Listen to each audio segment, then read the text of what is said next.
आम आदमी पार्टी के कौमी कन्वीनर अरविंद केजरीवाल ने गुजरात दे विच प्रचार दौरान दावा किया कि आने वाली सरकार गुजरात दे विच आम आदमी पार्टी दी ही बनेगी। उन्होंने नाल ही लोगों को भरोसा दिवाया कि जेकर गुजरात दे विच उन्हां दी सरकार बनदी है तो गऊआं की सांभ संभाल दे लई 40 रुपए प्रति गऊ लोगों को दिते जाणगे। और नाल ही दूसरे पासे विरोधियों के उपर निशाने साधते उन्होंने कहा कि आम आदमी पार्टी नूं हराउण दे लई बीजेपी ते कांग्रेस दोवें एक हो गए ने। आज दो मुद्दों पे बात करनी है। पहला मुद्दा तो है एक और गारंटी जो आज हम गुजरात के लोगों को दे रहे हैं। हम सब लोग गाय को अपनी माता मानते हैं, गाय की पूजा करते हैं, लेकिन जिस तरह से गुजरात के अंदर गाय के साथ अनदेखी हो रही है, दुर्व्यवहार हो रहा है, वो बड़े दुख की बात है। पिछले कुछ महीने जब मैं गुजरात में आया, बहुत सारे लोग मुझे मिले, उन्होंने सबने इसके बारे में शिकायत की। दिल्ली में हम लोग हर गाय के रखरखाव के लिए प्रतिदिन 40 रुपए देते हैं। 20 रुपए दिल्ली सरकार देती है, 20 रुपए नगर निगम देता है। आम आदमी पार्टी की सरकार बनेगी गुजरात के अंदर तो हर गाय के रखरखाव के लिए हम लोग 40 रुपए प्रति गाय प्रतिदिन के हिसाब से देंगे। और हर जिले के अंदर पांजरा पोल बनाया जाएगा ताकि जो ऐसी गायें हैं जो दूध देना बंद कर देती हैं या जो सड़क पे घूम रही हैं, उनको भी वहां पे उनका भी रखरखाव किया जा सके। और भी गाय के लिए जो जो कदम उठाने की जरूरत है वो सभी कदम उठाए जाएंगे। दूसरी एक महत्वपूर्ण बात आज करनी है। सूत्रों के मुताबिक आईबी की एक रिपोर्ट आई है। उस रिपोर्ट में गुजरात में आम आदमी पार्टी, आज अगर गुजरात में चुनाव हो तो गुजरात में आम आदमी पार्टी की सरकार बन रही है। हालांकि रिपोर्ट में लिखा है कि अभी थिन मार्जिन से बन रही है, बहुत कम सीटों से आगे हैं। गुजरात के लोगों को एक जोरदार धक्का लगाना पड़ेगा ताकि बहुमत, अच्छा बहुमत आए और अच्छे बहुमत से सरकार बने। लेकिन जब से ये रिपोर्ट आई है तब से ये दोनों पार्टियां इकट्ठी हो गई हैं। इनकी खूब गुपचुप मीटिंग हो रही है, सीक्रेट मीटिंग्स हो रही हैं। दोनों, भाजपा खासकर बुरी तरह से बौखला गई है। और पिछले कुछ दिनों से आप देख रहे होंगे कि दोनों सीक्रेट मीटिंग करके आते हैं और फिर दोनों एक ही भाषा में मुझे गालियां देते हैं, एक ही भाषा इस्तेमाल करते हैं। दोनों पार्टियां हमें गालियां दे रही हैं। बीजेपी कांग्रेस को गाली नहीं देती, कांग्रेस बीजेपी को भी गाली, दोनों मिलकर हमें गाली दे रहे हैं और एक ही भाषा में गाली दे रहे हैं। अब भाजपा का पूरा प्रयास है कि किसी भी तरह से कांग्रेस को मजबूत किया जाए ताकि एंटी बीजेपी वोट बट जाए, ताकि जो जो लोग बीजेपी से नाराज हैं वो सारा वोट बट जाए।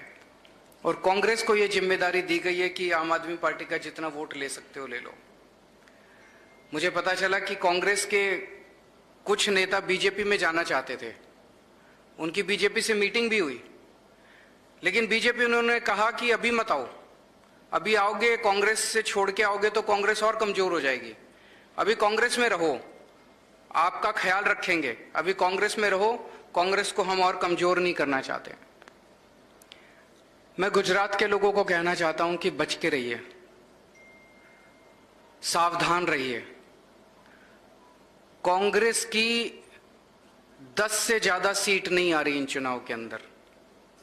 कांग्रेस खत्म हो चुकी है बिल्कुल। और ये जो 10 से कम जो भी आएंगी सीटें, ये लोग भी चुनाव के बाद बीजेपी के अंदर शामिल हो जाएंगे। आज पूरा गुजरात एक बहुत बड़े बदलाव की उम्मीद कर रहा है, बहुत बड़ा बदलाव देख रहा है। पूरे गुजरात में जहां आप जाके पूछिए लोगों से, कहेंगे परिवर्तन परिवर्तन, बदलाव बदलाव, बदलाव के लिए वोट देंगे, परिवर्तन के लिए वोट देंगे। पूरा गुजरात परिवर्तन के लिए वोट दे रहा है, बदलाव के लिए वोट दे रहा है। 27 साल में हमारे पास विकल्प नहीं था, आज ऊपर वाले ने एक विकल्प दिया है। कहीं ऐसा ना हो कि हमारी गलती के कारण ये विकल्प, ये मौका जो भगवान ने दिया है, ये चला जाए।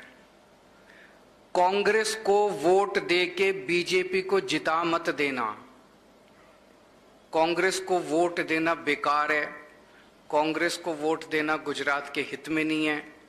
जो लोग बीजेपी से नाराज हैं, सब लोग मिलकर आम आदमी पार्टी को वोट दो ताकि गुजरात में बदलाव लाया जा सके।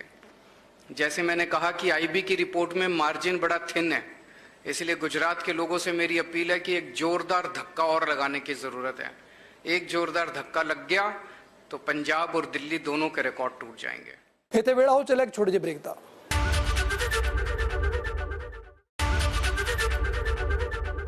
ब्रेक तो बाद स्वागत है। गुजरात के विच चोणां नूं ध्यान दे विच रखते हुए भगवंत मान दे वल्लों लगातार प्रचार किया जा रहा है। भगवंत मान ने गुजरात के लोगों को भरोसा दिवाया कि जिस तरीके दे नाल पंजाब और दिल्ली दे विच बिजली मुफ्त की गई है, उस तरीके दे नाल जेकर गुजरात दे विच आम आदमी पार्टी की सरकार आउंदी है तो इत्थों के लोगों को भी बिजली मुफ्त मुहैया करवाई जाएगी।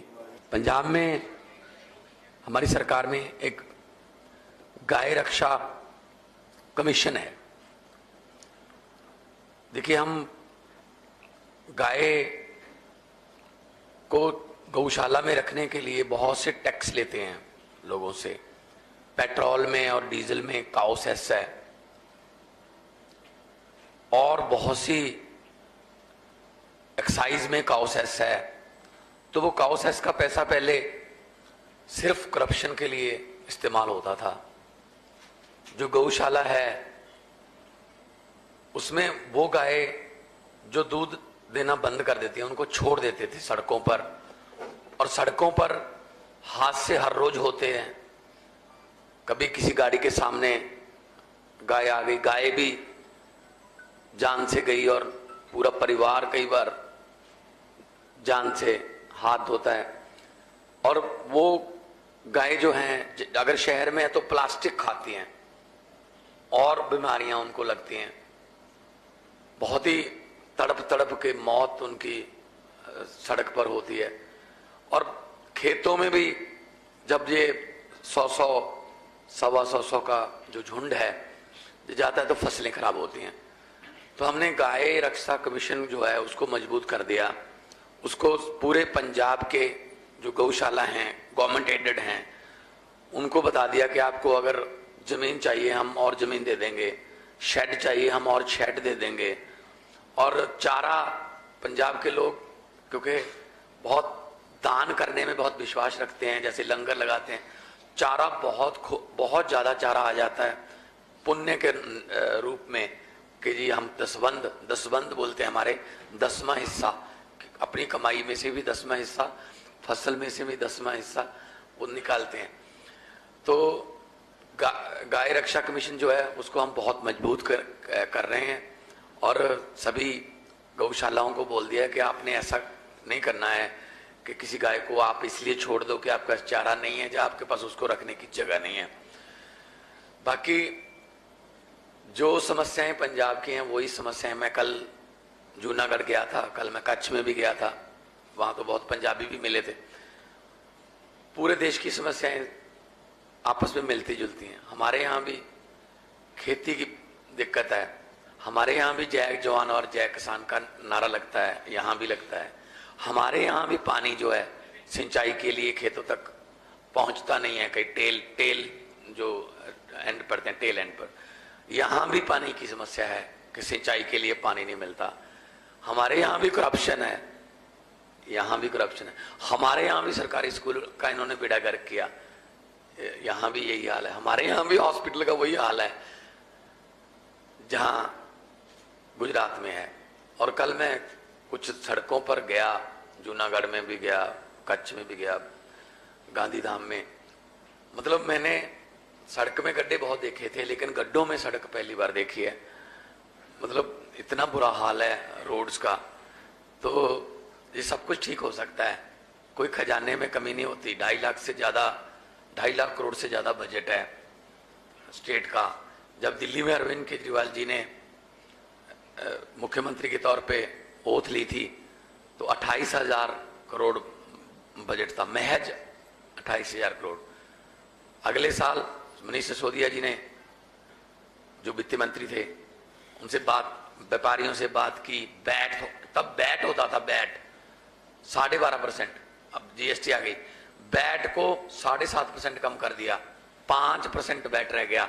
लेकिन व्यापारियों को बोला कोई रेड राज नहीं होगा, टैक्स दे देना। वैट 7.5% कम करके 2000 करोड़ की इनकम बढ़ गई थी, लोग पैसे देने लगे ईमानदारी से। सो अगर ईमानदार सरकार हो तो सब कुछ हो सकता है, बिजली मुफ्त हो सकती है। पंजाब में हमने कर दी 1 जुलाई से 17,000 से ज़्यादा नौकरियां हमने पंजाब में नियुक्ति पत्र दे दिए। कच्चे मुलाजम बहुत है पंजाब में जो कॉन्ट्रैक्ट पे हैं, मुझे पता चला यहाँ तो पुलिस भी कॉन्ट्रैक्ट पे है। तो हमारे यहाँ कुछ मुलाजिम हैं 30,000 से ज़्यादा जो कॉन्ट्रैक्ट पे हैं, उनको हम पक्के करेंगे। आउटसोर्सिंग का ज़माना जो है वो ख़त्म करेंगे हम, क्योंकि आउटसोर्सिंग वाले बीच में से पैसे खाते हैं। गवर्नमेंट उतनी सैलरी देती है लेकिन वो आगे नहीं देते, कॉन्ट्रैक्ट साइन करवा लेते हैं। तो सबको पक्की नौकरी मिलनी चाहिए। और पंजाब में हमने करप्शन के लिए एक हेल्पलाइन नंबर जारी किया, बहुत से फ़ोन आते हैं, हर रोज़ गिरफ्तारियां होती हैं। अब लोगों जो अफसर हैं जो सरकारी दफ्तरों में, उनको अब ये एहसास होने लगा कि अब तो सिर्फ वेतन पर ही गुजारा करना पड़ेगा। और अभी गुजरात में आए कल जितने इकट्ठ मैंने देखे अपने आप लोगों के आना, ये नई कहानी लिखने का संकेत है। मुझे तो लग ही नहीं रहा था मैं गुजरात में हूँ। ऐसा ही माहौल, बिल्कुल ऐसा ही माहौल 2022 में इलेक्शन से 1 महीना पहले पंजाब में था। तो नई कहानी लिखने के लिए गुजरात के लोग तैयार बैठे हैं। पहले उनके पास कोई ऑप्शन नहीं थी, सिर्फ एक ही बटन था। अब बटन अगर बदल गया तो किस्मत बदल जाएगी। ਇੱਥੇ ਰੁਕਦੇ ਹਾਂ ਇੱਕ ਹੋਰ ਛੋਟੀ ਜਿਹੀ ਬ੍ਰੇਕ ਦੇ ਲਈ।